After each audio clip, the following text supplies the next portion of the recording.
After a turbulent offseason where all of Kyrie, KD, and Ben Simmons were in the rumor mill, the Brooklyn Nets are still in a position to compete for a title. Kevin Durant is still playing at MVP level. Kyrie Irving, now without vaccination restrictions, is still a top 5 point guard in the league, and the Nets have bolstered the team's depth to the point where you can't deny their talent. However, the Nets have a massive issue that might prevent them from winning it all this season. But if they can somehow overcome it, then the Nets have really scary potential. In this video, we'll discuss the good and the bad of the Brooklyn Nets, how Ben Simmons makes them such a deadly team, and the realistic expectations for this team. Before we begin, be sure to leave a like on the video, as each like makes a tremendous difference for the channel, and also be sure to sub for more content like this. First things first, we have to talk about the circus offseason that the Nets had, and how fortunate they are to still have their stars.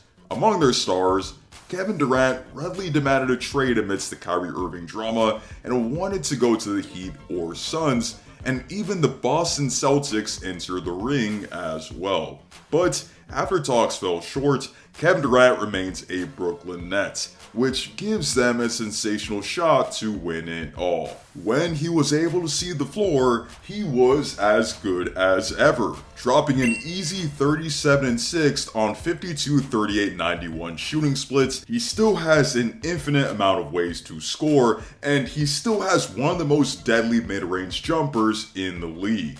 Of course, people still look to last year's playoff blunder when discussing Kevin Durant, but that's a far cry from what he's shown us over the past decade in the playoffs. Even if we just look to the 2021 playoffs, how can we forget the carry job that he pulled to take the future champs to 7 games? Moreover, Kevin Durant is far from the only nuclear weapon on this team, as Kyrie Irving is still one of the best offensive players in the entire league. Kyrie came off a 2021 season where he averaged 27 points on 50, 40, 90 shooting splits to dropping 27, 6, and 4 a night last season. And even though self-inflicted, he did so while playing sporadically throughout the season before the mandate was lifted. When you have two guys like that on the team who can score for fun, then you have a chance in a brutal Eastern Conference. However, Ben Simmons is the piece that can put them over the top.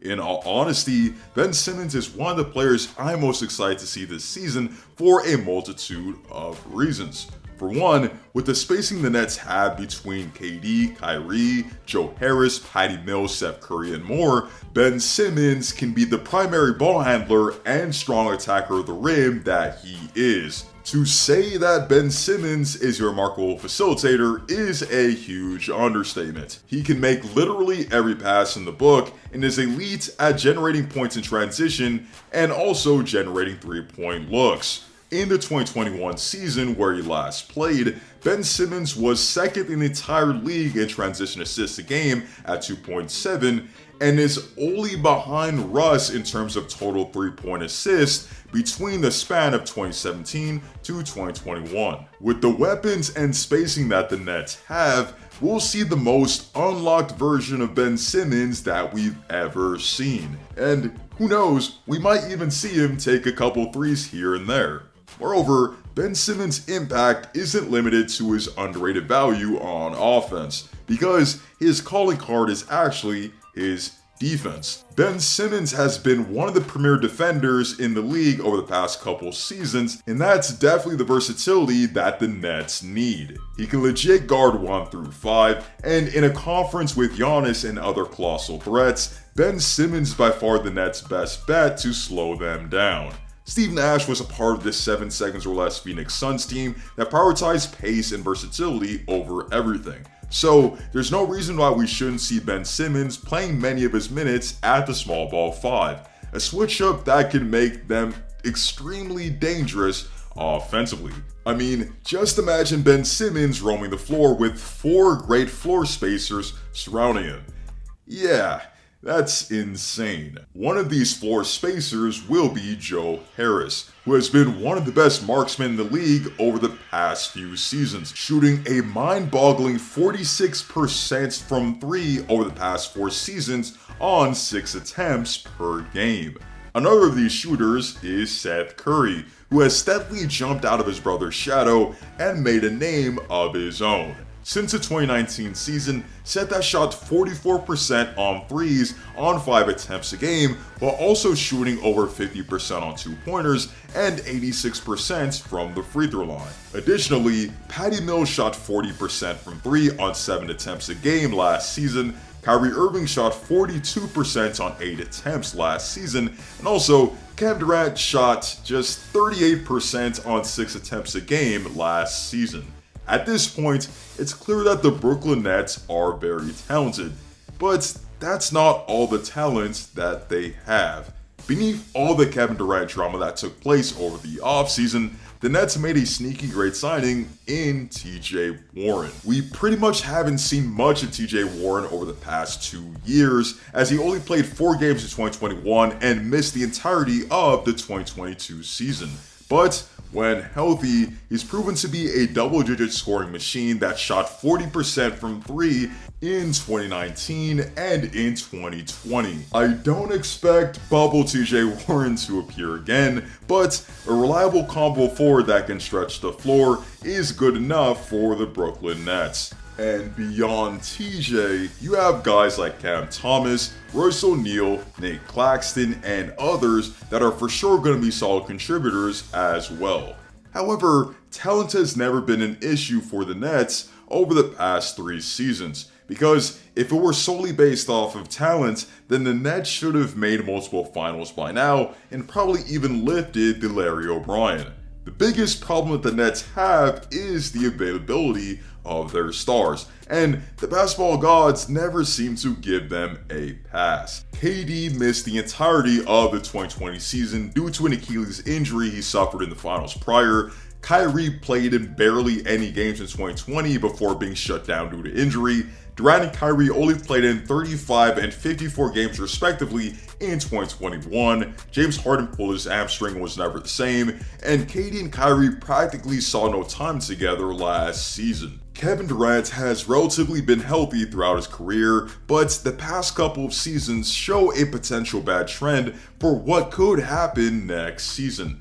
But even if you want to give him the benefit of the doubt and call those fluke injuries, what is not a fluke is Kyrie's lack of availability. Kyrie Irving has shown a tendency to miss a bunch of games throughout his career due to injury or personal matters, missing a mind-boggling 314 games in his career. And while Kyrie is one of my favorite players and won't have the mandate restricting him in New York, or even Toronto since they're getting their mandate lifted as well, you could sadly pencil in that Kyrie is going to miss some notable time.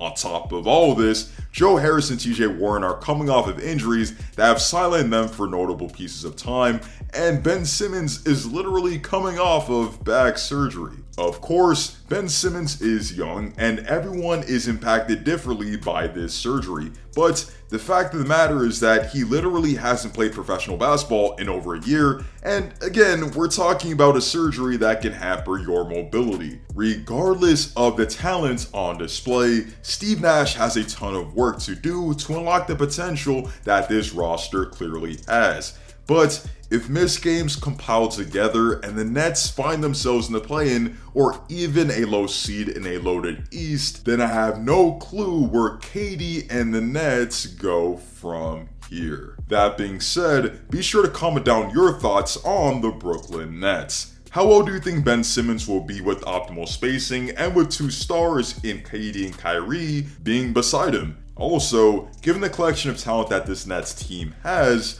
are they the favorites to represent the Eastern Conference in June? Let me know in the comments section down below. Again, thank you all so much for watching, and also be sure to leave a like to support the channel as that makes a tremendous difference, and be sure to sub for more basketball content like this. Hope to see you all in the next one, and stay tuned.